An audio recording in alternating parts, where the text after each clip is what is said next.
Hi, boys and girls. John Hay Jaguars in kindergarten and first grade.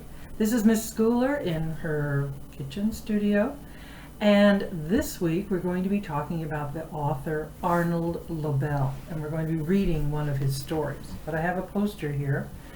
Arnold Lobel, there's a picture of him. He is not living anymore.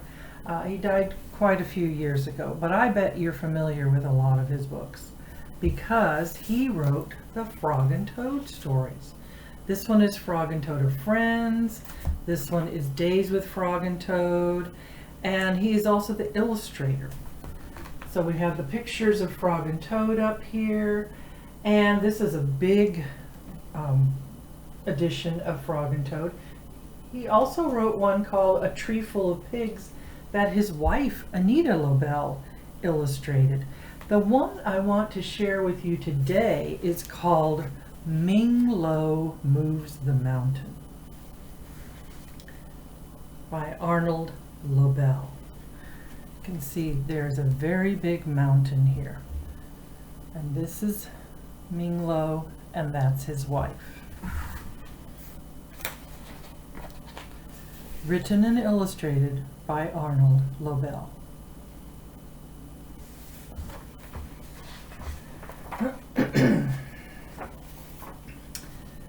Ming Lo and his wife lived in a house at the bottom of a large mountain. They loved their house, but they did not love the mountain. You can see their house and a very large mountain. Rocks and stones broke loose from the cliffs. They dropped onto the house of Ming Lo. The roof was full of holes. Clouds formed on the top of the mountain, and heavy rain fell from the clouds onto this roof that was full of holes, and the rooms inside were damp and drippy. When the sun did shine, it never warmed the house of Ming Lo. The mountain always cast a dark shadow.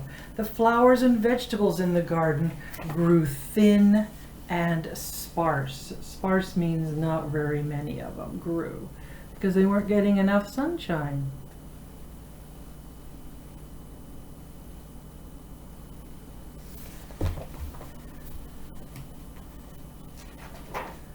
"This mountain brings us nothing but unhappiness," said the wife of Ming Lo. "Husband, you must move the mountain so that we may enjoy our house in peace."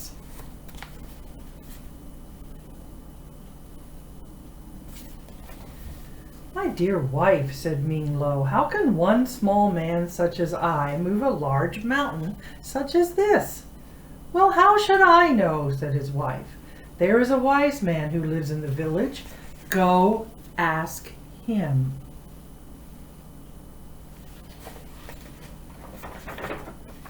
Ming Lo hurried to the village, and when he found the wise man, he said, "I want to move the mountain that is near my house." The wise man thought for a long time. Wisps of smoke curled from his pipe. Finally he said, "Go home, Ming Lo. Cut down the tallest, thickest tree you can find. Push this tree against the side of the mountain with all your strength. This is the way you will move the mountain."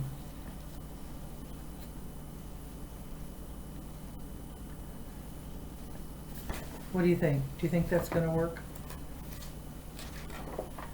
Well, Ming Lo ran home and he cut down the tallest, thickest tree that he could find. Ming Lo and his wife held tightly to the tree, and then, running as fast as they could run, they pushed the tree against the side of the mountain. The tree split in half. Ming Lo and his wife fell on their heads. The mountain did not move an inch. "Go back to the wise man," said the wife of Ming Lo, "and ask him to think of another way to move the mountain." Well, it didn't work.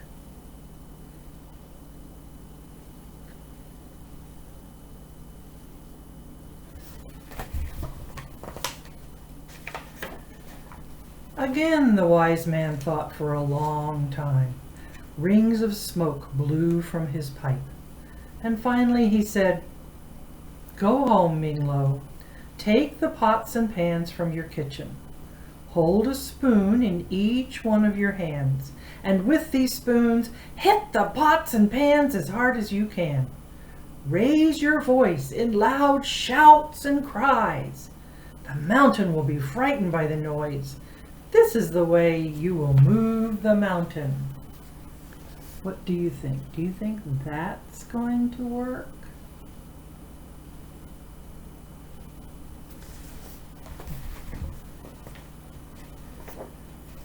Ming-Lo ran home. He took the pots and pans from his kitchen. Ming-Lo and his wife held a spoon in each one of their 4 hands. They shouted and cried. They hit the pots and pans as hard as they could.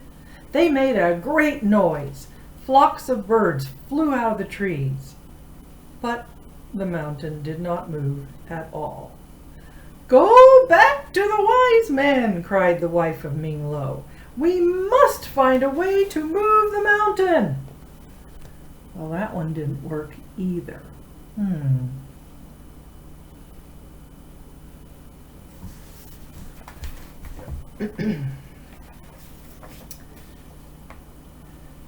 Ming-Lo watched as the wise man thought for a very long time. Clouds of smoke billowed from his pipe. Finally he said, "Go home, Ming-Lo. Bake many cakes and loaves of bread.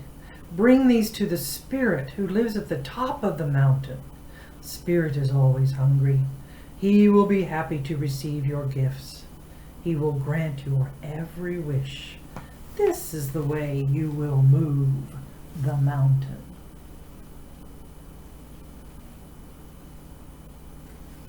I don't know. Do you think that one's going to work? Ming-Lo ran home, and with his wife he baked platters of cakes and baskets of bread. Together they began the steep climb to the top of the mountain where the spirit lived. They felt a strong wind as they struggled up the high cliffs. It whistled and howled. Soon the air was filled with flying cakes and loaves of bread. There was nothing left for the spirit, and the mountain did not move. Without waiting for his wife to say a word, Ming-Lo went quickly back to the wise man.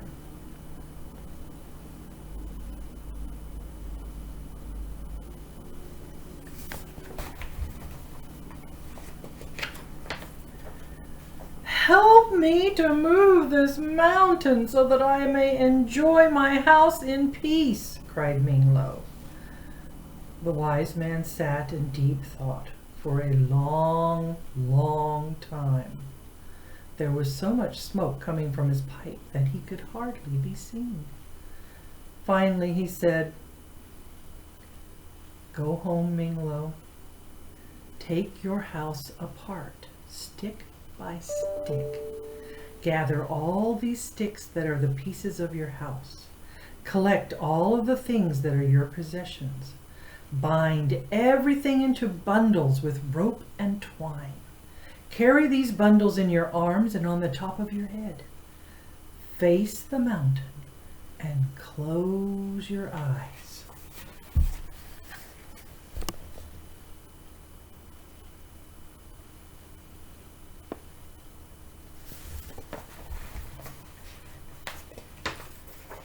"Having done all this," said the wise man, "you will step to the dance of the moving mountain. You will put your left foot in a place that is in back of your right foot. You will then put your right foot in a place that is in back of your left foot. You must do this again and again for many hours.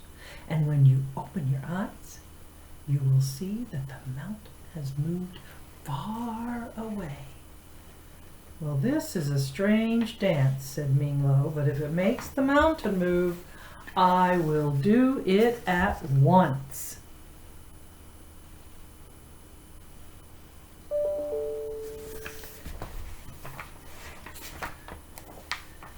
Ming-Lo ran home. He took his house apart, stick by stick. He gathered all of the sticks and collected all the things that were his possessions. Ming Lo and his wife bound everything into bundles with rope and twine. They carried the bundles in their arms and on the top of their heads. Then Ming Lo showed his wife how to do the dance of the moving mountain. They faced the mountain and closed their eyes. Carefully they began to move their feet to the steps of the dance.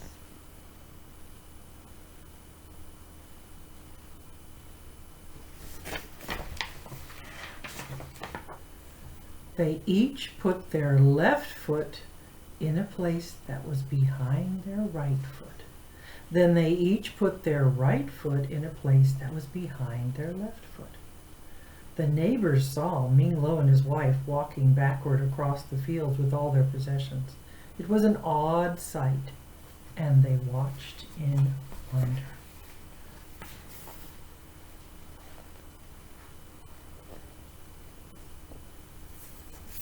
There they are.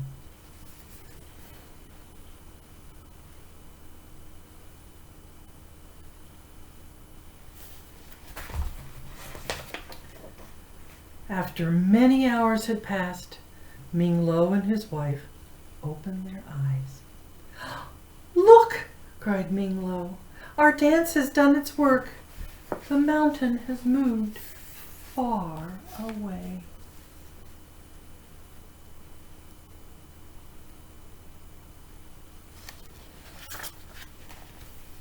Ming Lo moves the mountain. Did he really move the mountain? Or did he just move himself and his house? Sometimes when you want something to go away, you just have to go away from it. I think we should try the dance of the moving mountain. So you need to find something in your house or in your room, the room where you are right now, that can be the mountain. Now, in my house, I'm going to say it's the fireplace. So I'm going to be moving over there.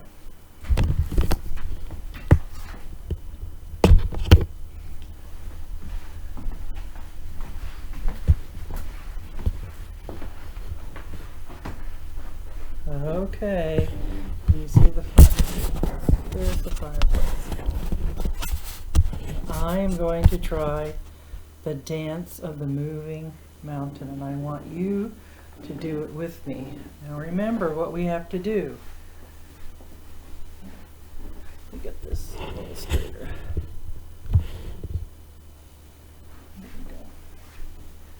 Okay, you've got to stand. Oh, I want to move away from the fireplace.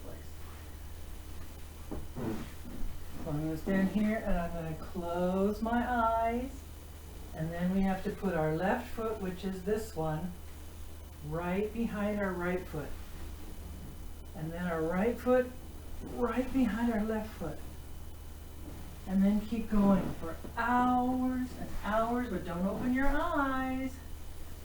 Keep going, left and right.